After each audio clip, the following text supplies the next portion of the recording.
Well, we're really fortunate to have Todd Stong back with us again another year. Oh, no, we're not. Not yet. We're not fortunate yet. Hold on. I know, it was exciting, but we're going to have our meditation now. Karen, help me out here. Karen Metz is going to do our meditation this morning. Thank you. I have to have a babysitter. Do you think I'll ever grow up? I don't know. Don't grow up. Okay. Lots going on this morning. So this is the meditation. Let's quiet ourselves down. Make yourselves comfortable. Any way that is. Feet out, feet in. But feet should be on the ground. Close your eyes.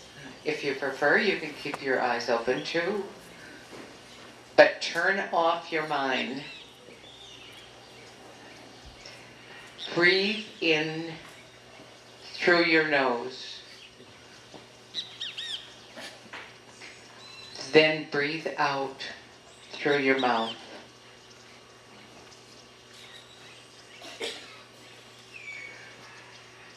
Relax. Let your body float. Let your body float in the air.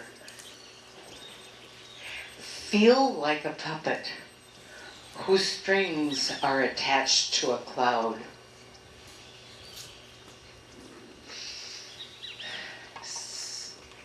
Smell the air. Switch off your mind.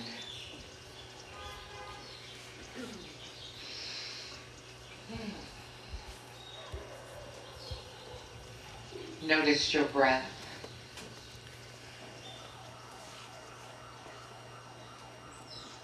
Concentrate on it.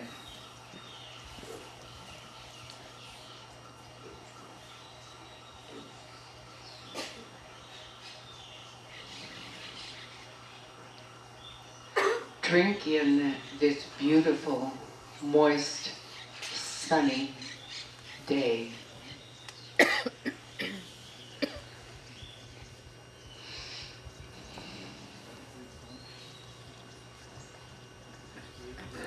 Your body is starting to feel strong.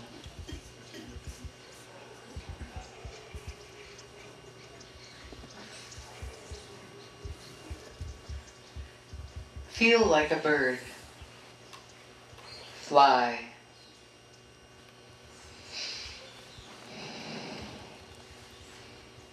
Be free.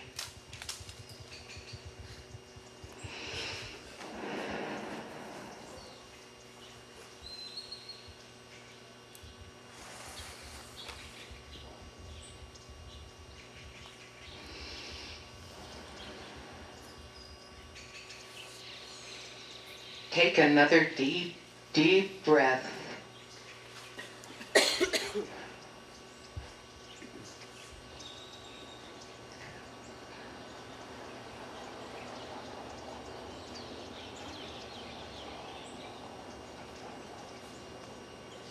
If you are ready, you can open up your eyes.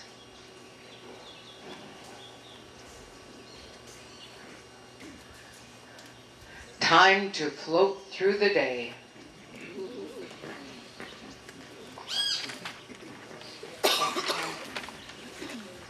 We're going to do a little chair movement here. We're having some sound problems in the gazebo, so if you could just indulge us for a minute, if there's some people that might want to move their chairs.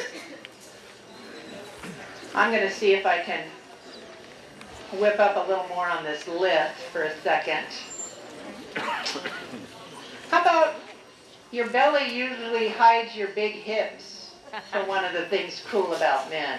Why it's great to be a man. You can wear shorts no matter how your legs look. You know stuff about tinks. A 5-day vacation requires only one suitcase. This one I think is really a bitch. You can open all your own jars and bottles. You get extra credit for the slightest act of thoughtfulness. Your underwear underwear is $8.95 for a 3-pack. You almost never have strap problems in public. Your wrinkles in your clothes are invisible. Everything on your face stays its original color. The same hairstyle lasts for years, probably decades. Well, I don't know. Yeah, okay. You only have to shave your face and neck, and there are even exceptions possible to that. You can play with toys all your life. Are we just about resettled? Because I'd like to move on. Oh, yes, well, this, of course. You can do your nails with a pocket knife. And, of course, you have freedom of choice concerning growing a mustache.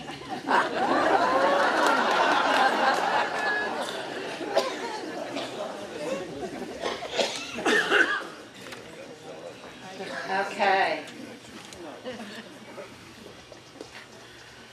Now, this week's presenter is Dr. Todd Stong. He comes frequently, once a year, and shares with us about the lake. This is our annual update on Lake Chapala and the lakeside villages.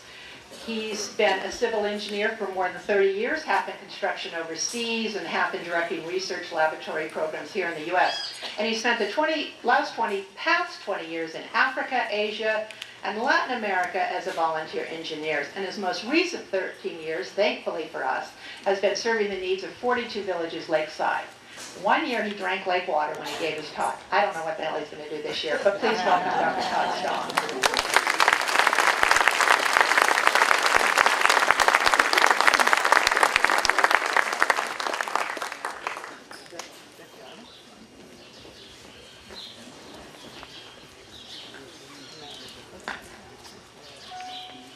Sure, okay, yeah. Can you hear me out there? Okay, super. All right. Yeah, I was trying to figure out why there's so many people here. You know, and I spend a lot of time in the village, and I see a lot of marijuana. And so I figured maybe somebody thought I had some samples, you know, maybe today. I could do that, but no, it's really nice to have you here. I enjoy very much having the opportunity to share things with you. Of course, the happiest time of my life is being in villages most every day. That's where the people are all nice. They don't have any agendas. They tell you the truth, you know, and they're really sweet. So I think that the thing is I should do is that maybe make a 1-minute summary, okay? Because I can never cover the things I like to cover. And I'd say in a 1-minute summary, as to the lake, things are as good now as they've been in 5 or 10 years. And that's mainly because of the rise in the water, which came primarily not because any politician wanted to give us any water, but because Hurricane Patricia came by and dumped a whole lot of water in the Lerma River Basin. And so that, we got like 55 inches of rain this year instead of 32. And the 500 dams that are up the river were going to overflow, burst, or something like that, and they had to open up their gates and send all their collected lirio down here.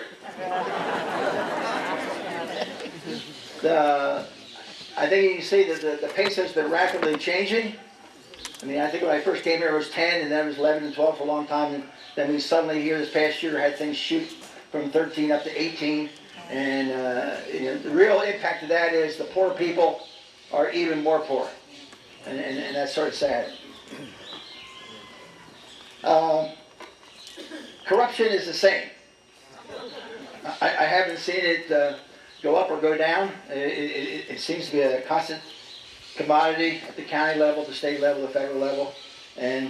But the good thing is that the future of Mexico, the potential, is growing year by year. There are a lot of good things happening in this country. And as I have an opportunity to work with young people in their 20s and 30s. They're the people that are going to turn Mexico around. Another area that needs a lot of attention is education.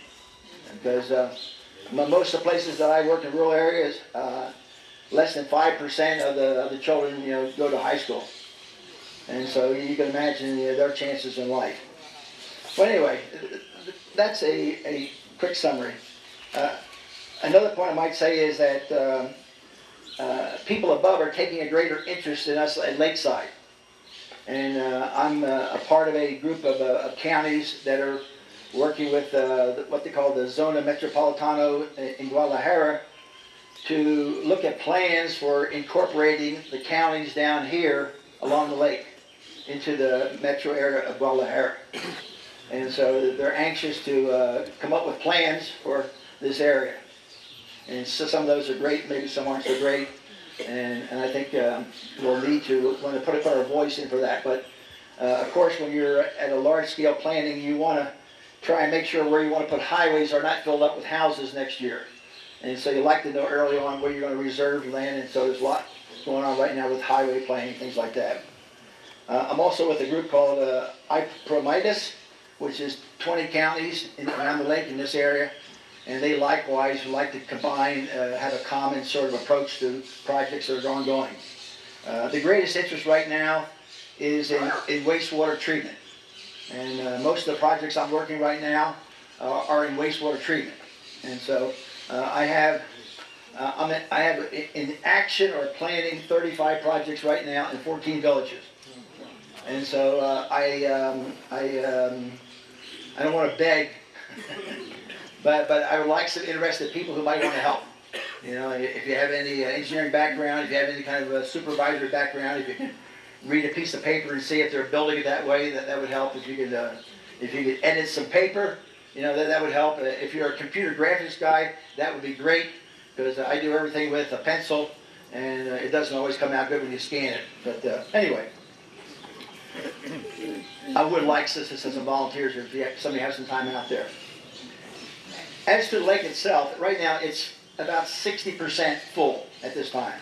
Back in July, I guess it was at 40%. And why the sudden gain? Again, Hurricane Patricia came along and pumped it all up.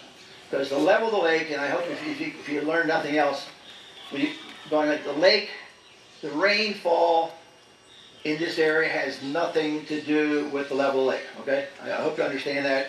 It's totally a political position among 5 counties and the federal agencies.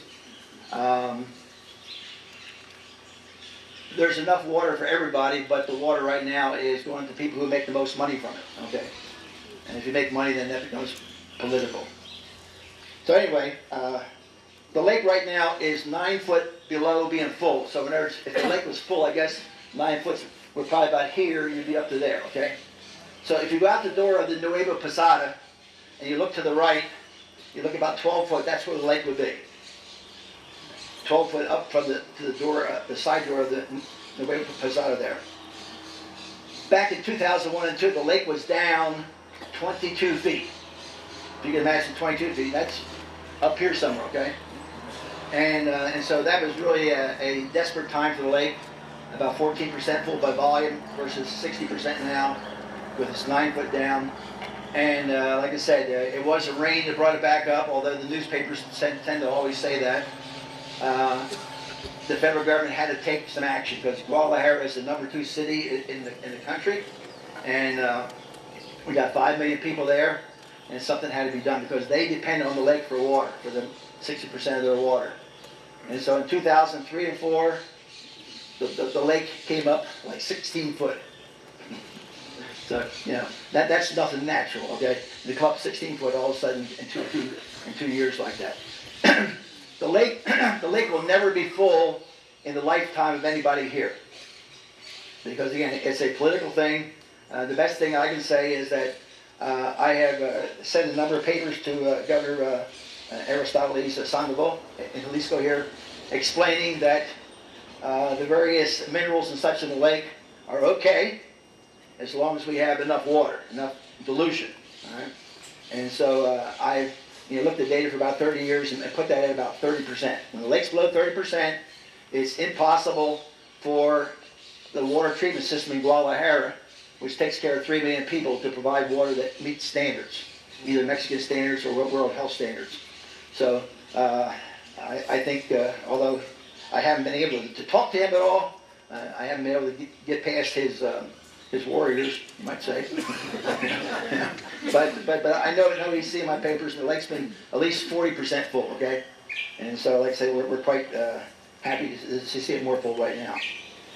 Okay, to understand a little bit, again, new people here, the lake was full for tens of thousands of years, with the Lerma River flowing in with 5,000 million cubic meters of water every year, enough water to fill the lake up every year and a half. And it was flowing back out the Rio Santiago, on up to Guadalajara, and then onto the Pacific Ocean. But starting in 1930, they started building dams and doing irrigation, and things like that. And so by 1990, in 60 years, the flow of the Lerma River was reduced from 100% down to 10%.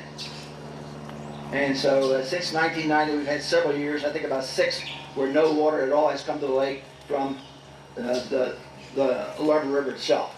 And so that's a challenge. Again, it's a political kind of thing. Okay. So anyway, in 38 years, the lake hasn't had any water flow out like that. Right now, we have water going to Guadalajara, and there's a lot of misconception there.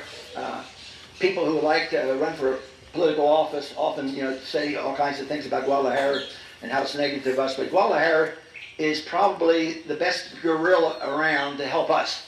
Okay, we don't have a lot of political power. I mean, there's 10, 14,000 foreigners here, amongst about 350,000 native people around the lake. But that's nothing compared to the 5 million up in Guadalajara. So, I mean, our best friend is Guadalajara, because they need the water. If there was some way they could find to get water other than the lake, then we would be out of luck, and we would have a pasture, okay? I mean, I know that's the way it is with the politics here. But you got to put away those people that say, like, no aqueducto, okay? I see lots of those stickers still in the windows. When they pump water from here up to Guadalajara, it takes 30 centimeters, 12 inches off the lake per year. The total amount of water that is off this lake for Guadalajara is about 30 centimeters, 12 inches. That's it. I mean, some people will tell you that Guadalajara is drinking the lake dry. They plan 2 pipes when they put the pipeline in, because that's what engineers do, because one pipe's going to fail sometime, need repair, and you want the second pipeline to keep things going. But they dug the ditch, they put pipeline number 1 in, and magically they lost the money for the other pipe. But anyway, I'm fighting for that, because the pipeline right now, is 22 years old, and it has like 4,000 sections of pipe between here and Guadalajara, and statistically 70 sections are ready to blow up. And so I'm concerned about that, and I think I told you years past, I talked to the fellow who runs the water system for Guadalajara, and he says, "Oh, I'm going to retire." So that was it. What you have to understand is that there are 3 federal agencies that are interested in the water, okay? Conagua, which is responsible for all water in Mexico, is one of those major agencies, okay? Now, unfortunately, the way they make their money is by selling concessions. And there's this lady in orange here would like to irrigate a whole lot of land, and so she'll pay them some money, okay? And the lady here will pay them some money. And so the more concessions they sell, the more money they put in their pocket. And it doesn't go into the federal treasury. And so they have oversold, a few times the water that could possibly be there. And so now the farmers fight with each other for the water, for the concession that they paid for. So that's Conagua's game, okay? 40% of their budget comes from selling water to these ladies over here. There's an organization called SAGARPA, and SAGARPA is responsible for agriculture, food, things like that, fish. And, the way to win gold stars in their chest is to export more food, okay? No matter how you grow it, no matter what amount of irrigation. And so they're pushing for more and more irrigated land. Right. The third player is CFE, the people that you pay your electric bill to. And so they have a lot of dams around the country, which they want to keep full, because they want water to constantly flow out so much each day to turn their turbines there to generate electricity. So you got those three organizations who don't necessarily get along with each other, okay? And they are a major part of controlling the water to the lake here. Okay, 80% of the water is used by the farmers in what I call Babylonian irrigation. You know, and this lady bought the right to use water, and it doesn't matter how much water she used. We don't meter it. You know, she can put 18 foot of water on her field, and she can put 18 inches, whatever she wants, and that's what they do. There's no control on the water. And so, I mean, there are methods of drastically reducing water, probably for grains, low-level spray, one of those devices that either rolls across your field or goes around in a big circle, can do that. There are crops, okay? And I talked to you a bit about this before. You know, should you grow 4 hectares of corn or 1 hectare of tomatoes and make the same money? You know, Sagarpa doesn't tell the people that. Up until 1990, Sagarpa, advised people to grow corn and beans. Right? And that was the way of probably keeping the people happy. Like in Russia, raise potatoes to make vodka, and so it would go that way. But the government wants the people to be happy. But wonderful things that happened in Mexico is they started growing high-value vegetables. All right, a green pepper, what they call a chili marron, is a good product. It sells for good money, and there's a large market for that. Okay, they use 80% of the water. So what I see is if we can somehow convince these people to either change crops or do better irrigation, for each 1% that you can lower the water from 80% using of the water of the river to 79 to 78 to 76, you have enough water for each 1% saved for 400,000 people. 400,000 people, okay? And so Guadalajara is going to continue to grow. It's 5 million now. In 20 years, it'll be 10 million. And so how do we get, those extra people in there? All right. So what we need to do is we need to take about 12% out of that 80%, maybe over a period of 20 years, bring it down slowly, encourage this fellow here to start irrigating differently, or maybe encourage her to start growing cucumbers or lettuce or something like that. And then we can bring it down and we can provide water for everybody. I would like to also provide water for everybody here from the water from the lake itself. And I brought a bottle today, and as the lady said, I want strength and stuff. I want you to see, it doesn't look like you see it at the edge, okay? You see it at the edge with all the mud and the waves and things like that, okay? Now this water here, I poured this through a piece of cloth 4 times, okay? Put it through a piece of cloth. I told you before, anywhere in the world, I can drink water if it's clear, and if I put what I call 1 finger of bleach in it. And I'm going to show you that. I can do it here somewhere. Because, I worked on rivers in Africa that look like coffee flowing by, but I put this until there's bleach on my finger there, up to the knuckle. You see there? All right? And whatever bleach is on that, I put in here. And hopefully before the end of the meeting, I'll drink this. Right? And I have confidence. I've been testing the lake for bacteria. I've been testing the lake for minerals. I've been testing the fish for at least 10 years. And basically, as far as safety goes for being in the lake, fecal coliform bacteria is the measure. And we have a rating in the lake around 50. Okay, looking at the 25 locations around the lake, the fecal coliform bacteria mark is about 50 count in 100 milliliter of water. The standard is 240. So it's about 1/4 of the bacteria that you're allowed to have for people to have a public beach. Okay, like that. Now, this lake is cleaner than the average California beach, but it doesn't look that way when you go to the edge. Okay. Now, as the minerals in it, again, if you keep enough water in it, it dilutes the minerals. And so, another way of looking at the minerals is the fish. And so I had a big test a couple of years ago of 250 fish from 25 locations around the lake. It took several months to find the fish at exact GPS locations, and so I had a good feel for the lake. And the limit is 1 part per million, okay? And what we found with the fish here is 0.4, okay? The same level, I'm sorry, that's for mercury, total mercury. 0.4 total mercury, same level of total mercury we find in an average can of American tuna fish. All right? All right? And so it's not a problem, okay? It's not a problem. All right? But things are a problem if the water gets below 30%. Okay, let me see where I am here. Sometimes people talk about, all the water coming down here evaporating away, so don't send any water to Lake Chapala because it's just going to evaporate away. All right? What I want you to know about that is each year we evaporate about 4 or 5 foot of water off the lake, 4 or 5 foot of water. Okay? That's one of the reasons for the marvelous climate here. If it gets a little bit warm, 100 tons of water evaporates off. Okay, it cools down. So that 4 or 5 foot of water that evaporates off happens to be compensated almost by 4 foot of the local rainwater. There's the rain that falls in the lake itself and in the hills around the lake. About 90% of what evaporates. So it's a false argument, from other people here in Mexico that the evaporation makes it worthless to send water here.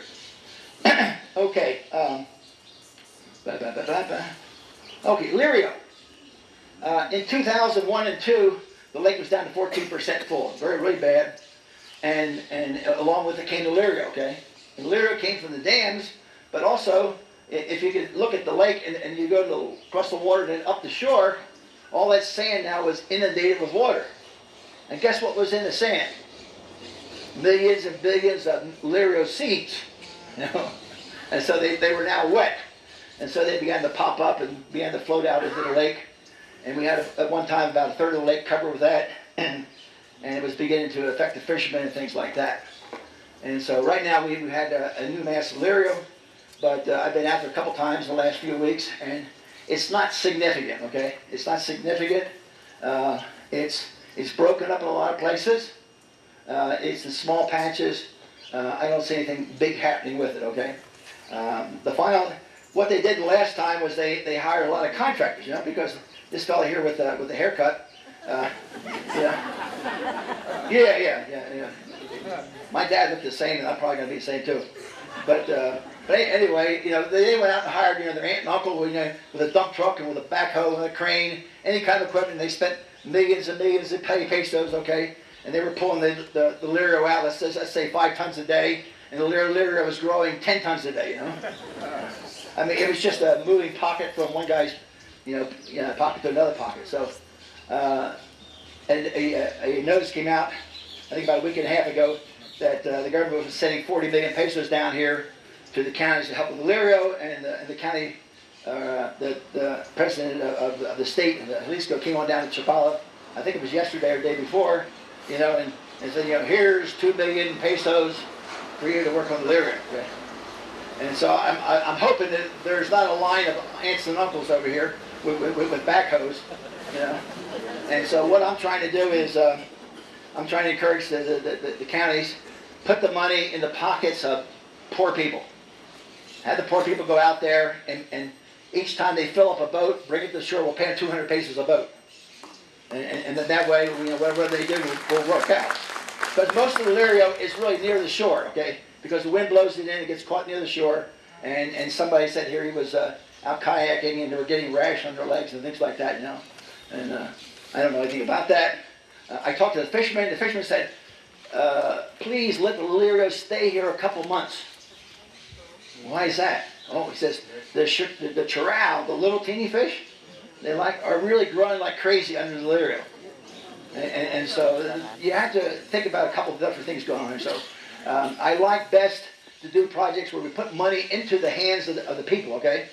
I was doing a project recently and I needed 10 men. And I got 8 women.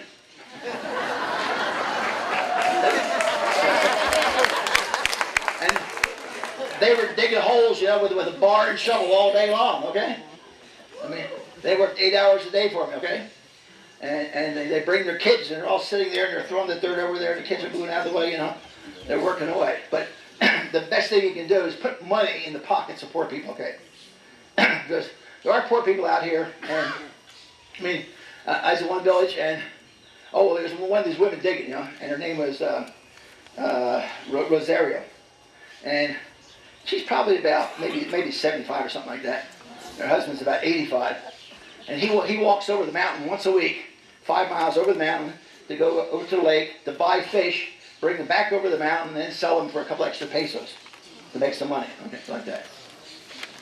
I knew a family 2 years ago that had 7 children, and 2 of them were trained to catch birds, sparrows and things like that, because that's what they ate, the little birds like that.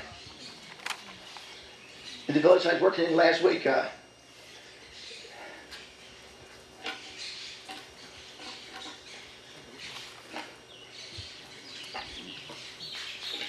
think I noted about 7 retarded children. They keep them hidden away. But I think we need help out there and that kind of thing. Okay, what was I thinking of there? I've seen people even here in Ajijic, Mexicans, that their pocket was so empty that they walked to Chapala rather than take the bus. They didn't have the 10 pesos to go to Chapala like that. They walked, okay? And so we have to understand that we are so blessed with good health and things like that. I notice here in Mexico, for people over 75, it's 1% of the population, okay? All right, for those of us in that 75 group, you know, up north, we're 3% of the population, okay? So there's 3 times as many of us in that world up there who are living today versus 1% down here. So, I mean, it is a tough life for a lot of people. Okay, pluses in Mexico. Mexico is the 15th largest economy in the world. We don't think about that. As I tell you about children, you know, who are trying to trap birds to survive.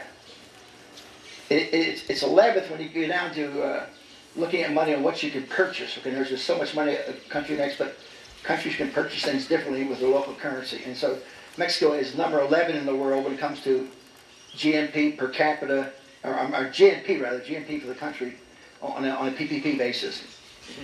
Mexico is the 13th largest nation in the world. It's 7th in the world for auto production. You know, it's ahead of the UK, France, Russia, Canada, and Spain. It's just behind India and South Korea, Germany. And there's been a 44% increase in the automotive industry in this country in the last 5 years. I mean, everybody's moving here. The labor rate is $3.50 an hour. And China is running $4.50 an hour, going up to $6. And so they're going out of the business. Mexico has 40 international trade agreements. They have good ties with lots of nations for selling and buying things. The debt in Mexico is 40% of the GDP. And you know where we are up north, you know, where our debt is almost equal to our GDP. You know, and we're not that far behind Greece sometimes. Mexico is number 4 in the world for the export of autos. And I have to maybe ask Ed Scoda over there to back me up on this number. Well, Mexico produces over 2,000 tons of silver a year. Tons of silver. I mean, throughout the ages, Mexico has been the chief producer of silver. It produces 12 tons of gold a year. And it's number 6 in the world for oil.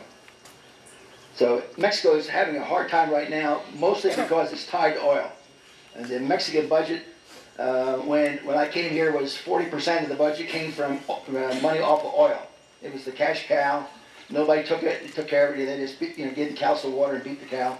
And the cow got sicker and sicker, and got down to around 30% of the budget from Pemex. And so they're having a hard time. Mexico right now is selling oil to the United States for $28 a barrel. China, of course, has been a big influence because China decided to downshift, and its economy has slowed down way. A whole lot of people selling to it and buying from it have changed, and that's been a big impact too. Okay, those are the positives. I would say that Mexico, to me, has the potential of a great future. On the minus side, I said they're like 11th in the world for GNP, but GNP per capita is 66. It doesn't get spread around real well, all right? And that's why there's people out there, you know, catching birds and walking to Chapala. For transparency, you know, the nice word we have for corruption. you know, in the nations of the world, they're all the way down to the 106, okay? I mean, most of the people surrounding 106 are African nations. But transparency is pretty bad here, okay? I think you might know that. The freedom of the press is 138, the 138th nation down, okay? I mean, they may be 11 for money, but the press only says what, you know, they would like it to say. For prosecuting criminals, okay? Out of 60 countries, Mexico is 59. 59 out of 60. So you don't go to jail here, you might have to write a check. Education, Mexico belongs to, I forget the name of it, it's an economic group of the Western nations with 35 nations. And with education, Mexico is 35. Okay? 35. Well, when I went to school, you know, and how many school teachers do we have here? Okay. I think they're really great people, you know. I feel like 21 at times, but I'm really older, okay? And I wear this blue suit today because in the villages where they don't read and write, they think I'm Juan Pablo II, John Paul II. When I was here last year, I wore a green one, you know, and somebody told me, you know, I must have stolen it from a Nigerian general. But anyway, you know, school teachers, you know, as old as I am, you know, first grade, Mrs. Warren, Mrs. Reinble, Miss Ezra, Miss Powell, Miss Schellenberger, and Miss Moore, okay? To this day, I know them all. And so in this country, instead of marking the attendance of the students, you take attendance of how many teachers come to school. And it's pretty sad in the village, you know, you go see the children and say, well, the teacher's only been here 2 days this week, you know. They go to school every day, but no teacher comes. Right? They have a powerful union. And it's really been something the president tried to take on. You know, I mean, the lady who ran that union, who owned several homes in San Diego and had every kind of luxury you could buy, one day when she came back to Mexico on the airplane, he took her off to jail. I think she's still there, but I don't know. She might have wrote a check, you know. But there were people waiting in line to take her place, okay.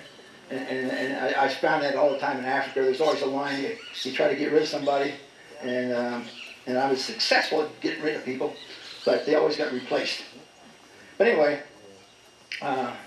where was I at here? Oh, a little unknown thing I saw here was where was I at here? Airlines, okay, all right.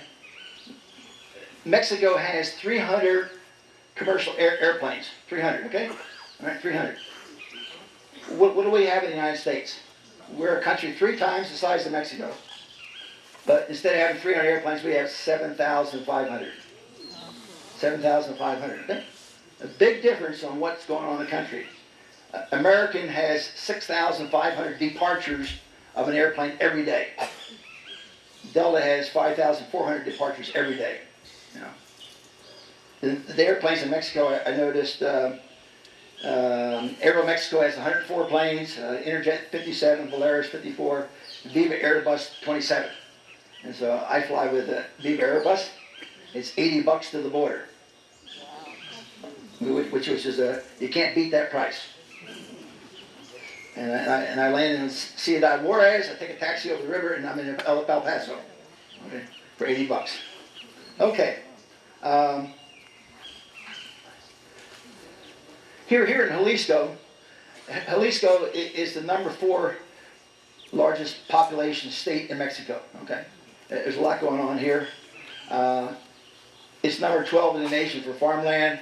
It's number 12 for education, and I think it should be way far ahead of that in education. They produce 22 million tons of corn here. You know, and I like to see 5 million tons of tomatoes, peppers, and cucumbers. And I could save 75% of the water if we did that, like that. In the States, I have 6 sons. They're all engineers. And because they knew Dad was happy, and Dad made a lot of money. And so now there's 19 grandsons, and and I think 10 great-grandsons. And so they're all coming along. And there's granddaughters and daughters. Yes, there's daughters. Well, as I said, I had those women digging holes the other day, you know. I mean, I'm not as sweet as I might appear. No, it's no, I'm off track again. All right. Anyway, Jalisco is number 2 in cattle in the country. Okay, and so you might see that. But anyway, inequality is something that I like to work on with my projects. The leaders don't know what's going on village to village. Okay, really, they don't know. You go out there, you know. I mean, people would like to elect me as president. You know? So I'm flattered, you know. I've had people say, "We'll give you a house if you come and live with us." You know. I've had people say, "We'll put your statue in the plaza." I mean, how grateful can people be? Okay.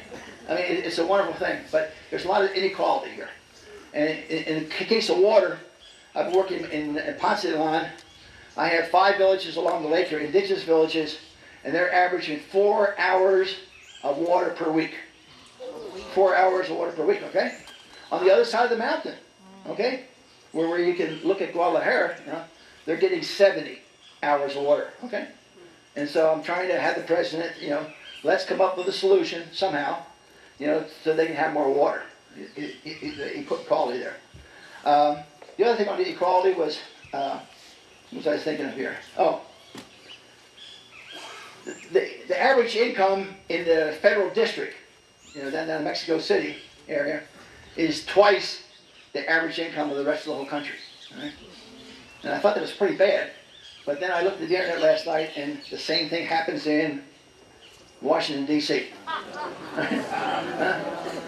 A bunch of lazy slugs, right? Who are taking out a lot of money, right? Lobbyists and all that. So there's a lot of differences in money in this country, okay, right now. It's my whole digging ladies, I pay them 180 pesos a day for 8 hours. And you might say that's terrible, okay? But the government pays them 150. But I had to tell the president, I got to leave a good impression with these people. And 30 pesos a day, you know, I'll pay. In fact, so far I paid all the salaries myself. Because I'm still waiting for the money from the government because they're slow, okay? I mean, I'm working for a president who's a good guy. And he's a good guy in my mind because he's really not a political guy, you know? And I think he's afraid of a crowd like this, you know? And he runs the biggest candy factory in the area, okay? The family name is Montez. Some people know Montez candy or a Toby kind of candy like that. And so he has plenty of money, so he doesn't need to take money from the system, all right? And he wants to help the indigenous people out. So we work together real well. But yeah, I lost my train of thought on that. But where was I? And it may be payment. Okay. But I sent him an email. I sent him an email on Friday night. You know, and I said, I have a little village. I need to do something very quickly. I need to do a job in 6 days. And it's now, or it won't be good at any other time of the whole year. I need authorization to do this job now. You know, email came back in 10 minutes. Okay, from the president. Okay, he says I'm in Veracruz with Peña Nieto, who is the president of Mexico. So that's the right kind of person to be, you know, having dinner with. Okay? Yeah. The week before, he was in DFA in the federal district again with Peña Nieto. Okay, and so he said he's bringing 60 million back. And so that's what I need for projects I have right now. Because I have a lot of projects on it. Anyway, I think they want to cut me off here. I'll take 3 questions, okay? Is that, and then we'll take 33 more. Over there, please. Yeah. I have 2 questions. How do you Wait for the mic, please. Coming. I have 2 questions. How do you grow and water the plants that you grow and your sons grow in New Mexico, the vegetables? And the second question is, you're a civil engineer. with a doctorate degree and you've supervised many projects in Mexico, do you believe that you could dig a tunnel in El Chapo's shower without anyone in the prison knowing about it? I think I need a lot of help and a couple of GPSs. Like that. I already forgot the first question. Okay, all right. There are 30,000 greenhouses in the United States. One of my sons owns and operates a group out in New Mexico, okay? And there are, out of 30,000 greenhouses in the USA, there are 12 are organic, or certified organic. The rest of it, they made the right organic for the label, but they're not USDA certified. So of that 12, we have 2 of those houses right now, okay? And as of last year, we're the first kosher greenhouse in the USA.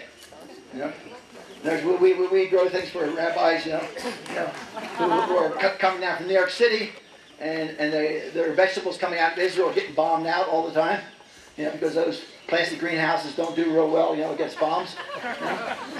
And so one day, six of these guys, with the black hats, and the canes, and the cape, came up to our gate in the desert, and the Mexicans were on the cell phones all over the place, There are weird people, maybe from Mars, who have landed here, And so when we went out to the gate and we found these rabbis out there, and they said, "We think you look like Israel. We heard about you. We want to see if you can grow kosher." Okay, so we're doing that. But how do we do it?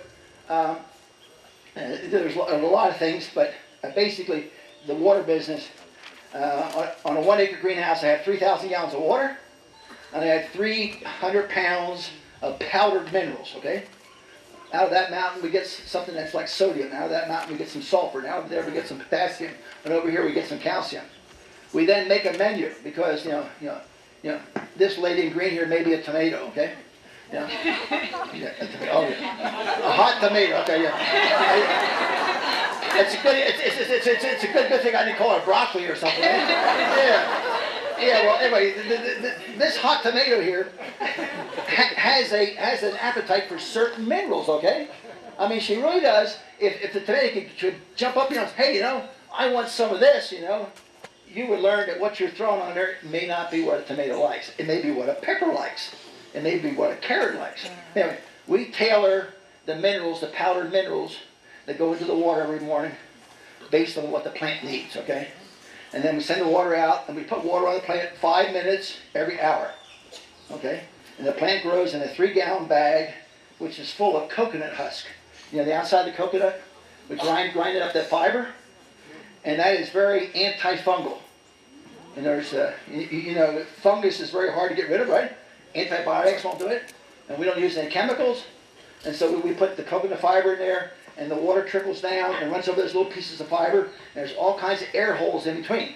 Plants like air and water, okay? If you give them only air, they die from thirst. If you give them only water, they drown, all right? They actually have air roots, and if you don't recognize that, you'll have a dead plant. And so that's basically what we're doing on the watering. Let's take a question. Another question back here in the gazebo. Hi, Todd. Hello. It's Nanette. Always glad to have you back in town. And wondering if you're having any luck meeting with President Javier in Chapala, or is the door closed as in the last 2 administrations? It's good. The last 2 administrations, they haven't been anxious to see me, okay, because I usually take their money. Of the municipal, I work with 6 counties around the lake. Unfortunately, the county with the worst reputation is this one. All right? And the main problem is they have fallen into a rut of hiring all the people they can with all the money they have. And there's no money left for projects. So you might even be a good president in Chapala, but all you can do is buy a couple gallons of yellow paint, and you paint the curb, Oh, we're doing a project this week, Oh, look at this, That's what happens in Chapala. Okay, so no, but I had a call the other day. Anybody here live in Riberas? Huh? Okay, well, okay, 1, 2, okay, good, all right. In Riberas, it's a little town, past San Antonio on the way to Chapala. For years and years, they've had sewage flowing in the streets, all right? And the problem is that the soil under there has, sand here, gravel here, clay here. And wherever you get clay, the water can't go in the ground. They build, put a septic tank, the water won't go down, okay? And then when it rains, the water then goes into the septic tank and then it overflows into the street. And so, again, with the history of Chapala, there's never going to be $1 to do anything, okay? There's not a, I mean, Chapala will never do anything above the Carretera, okay? As far as communities up there, it's going to be very rare anybody ever gets a sore above there, see?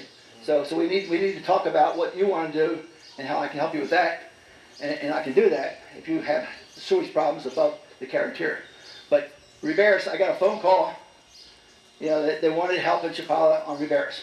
So I sent back an email with 6 things they might do. And so hopefully maybe next Tuesday, I'll meet those people over there. Next question. We have one right here. Yeah. Hi.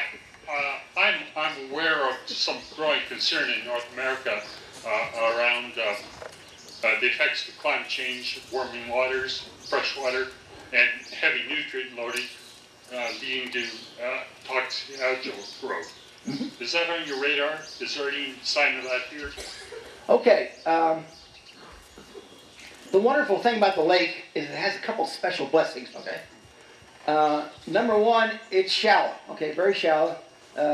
You know, right now around maybe 12-foot average, something like that.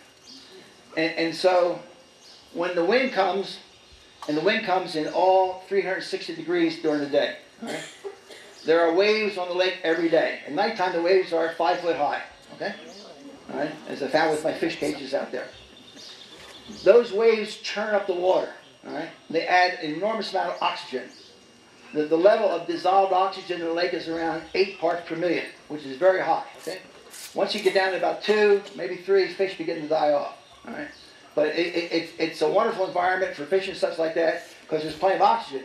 Also, you know, if some vegetation falls in the lake, you know, if this guy here is a big chunk of lyrium, right? Rather than a hot tomato, you know, and he dies out there, you know, he commits suicide, and he falls to the bottom of the lake, he's going to be oxidized, and guess what? There's a whole lot of oxygen to eat up that. All right. Now the algae comes usually because there's a lot of nutrients, as you talked before, a lot of fertilizer runoff and things like that, and those things are organic. All right. And again, being organic, the oxygen tends to eat them up. We don't have that much algae. The other thing is the sunlight doesn't penetrate very well because the lake is stirred up a lot of times with the sand and silt. And so the sunlight doesn't get very deep, and so you can't get the algae that way. The wastewater treatment plants around the lake, we have 16 of them. Usually about maybe 1 is not working, you know, each week, okay? And you might say that's terrible, but I'll tell you that 80% of Mexico has no sewage treatment, okay? 80%, all right? Mexico City with 20 or 25 million people has no sewage treatment. No sewage treatment, okay? All right? We in Guadalajara now, as of last year, have sewage treatment, okay? So in the Lerma River Valley here, along the Lerma River, there's about 200 wastewater treatment plants now. There's 16 plants around the lake now, okay? This area here has probably the most wastewater treatment there is, and yet, you know, I'm being told our number 1 priority when I work with the government is wastewater treatment, okay? I have a town called Poncelan over here. I have 3 million liters of wastewater going into the Rio Santiago every day, right? And so, you know, I'm there to fix that right now, okay? But that's the kind of thing that's happening. So, wastewater treatment plants do go down, but we are in better condition here. As I said before, the fecal coliform bacteria count here is 1/4 of the limit, all right? Now what happens is when a plant breaks, okay, you know, and again, my friend with the haircut here, you know, if he's a plant, you know, a treatment plant, okay, now, yeah, not the hot tomato, okay. And so if I come by there, and what I do is the currents in the lake go to the west. On the north shore, the water is moving westward slowly, and on the south shore, it's moving westward too, okay? And so I get on the side downstream from the plant, I take water samples there to see if I can detect any high levels of biological oxygen demand or fecal coliform bacteria. And usually what happens is, if a plant fails, it will affect the water for 1 kilometer. 1 kilometer. 1 kilometer, there's enough mixing and enough oxygen to start eating that stuff up, and it's okay. 1 kilometer. Next question? Okay, one more. Last question. Todd, how's your fish treatment plant or fish growing operation going? What kind of fish are they getting out of the lake, and how is it working? Okay. Can I just interrupt for a second? You keep drinking out of that bottle. Yeah, this is the Have lake. you guys noticed he's drinking water? He's drinking white water. You would like a drink? No, no, no. No, no, no, I think Nixon said the same thing. He went to a wastewater treatment plant in Chicago, you know, and they offered us water. He said, no, thank you. But I'm confident, okay? Okay. And so anyway, the question was fish, okay? All right. There basically are no fish in the lake, okay? I mean, and there's no possibility of the fish increasing in the lake either, okay? The best thing I can say is with the water up like this, there's a lot of water now into grass and reeds and tules and things like that. And that's a great place for the fish to put their eggs, and they don't get eaten up right away. And so I expect a temporary raise in fish in the lake. Fish farm I'll talk about in a minute. Okay. I think he's talking about fishing out of the lake. Was he? Farm. Oh, okay. All right. Fish farm. Okay. A couple of years ago, I went to the federal government and said, we ought to have aquaculture in this country. You have some aquaculture along the coast, the Caribbean and the Pacific coast. You have nothing inside the country, and we can create, I figured, about 400,000 jobs in the country if we open up aquaculture in the lakes and water. There's over 1 million hectares of water inside the country, reservoirs and lakes. So anyway, I got 1 million pieces out of them, and I put in 6 cages, 20-foot diameter, and then I designed the ropes and such and anchors and 5 tons here, 5 tons there to hold them in place. And we started growing tilapia. Tilapia said it's too cold, you know, so we switched over to bog ray, the catfish. We're doing very, very well with catfish. And we in a 20-foot cage, 6 foot deep, we produce 5 tons of catfish per year. And so that's a very good income for a family, okay? And so if I can get the government to support 1% of the lake having cages, 1%, okay? And not too many people are going to fight with me over 1%, okay? We can create 14,000 jobs here. 14,000 families can have a good income, all right? My big challenge right now is the work I did in the past was under the PON government, the right-wing party, and we're now, you know, under the pre-government, okay? We just changed people in the county government. Boy, it's like a stealth attacker, right? All right? You have to understand, all the governments right now are amateur, okay? They all got into their job on 1 October, okay? And many of them have had a hard time reading their name title on their door. So I'm having a lot of difficulties, okay? All right? And so if you go to see somebody in the government, you want what, you know? No, I mean, the governments have a 3-year term, okay? They start out the first year absolutely stupid, okay? After 6 months, they find out where the money is, okay? Because there's money a lot of places, but you got to find it. The second year, they build something, except Chapala, and they buy the yellow paint. And the third year, they say, you know, what are we going to do? You know, we're going to lose our job. You know, they started filling their pockets up, okay? Selling off the police trucks, selling the furniture. Okay, now I'm going to get you. He'll be standing up here to talk to people that like to talk to you individually after the call. Give a big hand to Dr. Todd Stong.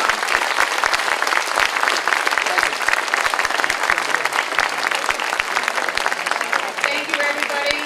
Check out our website. Also, we have a pillow over here where the tech station is. Somebody left a pillow last time they were here. If you'd like to get DVDs, remember, go to the website. This is a fabulous talk. Please take your conversations outside so we can close her down, stack your chairs, pick up your coffee cups,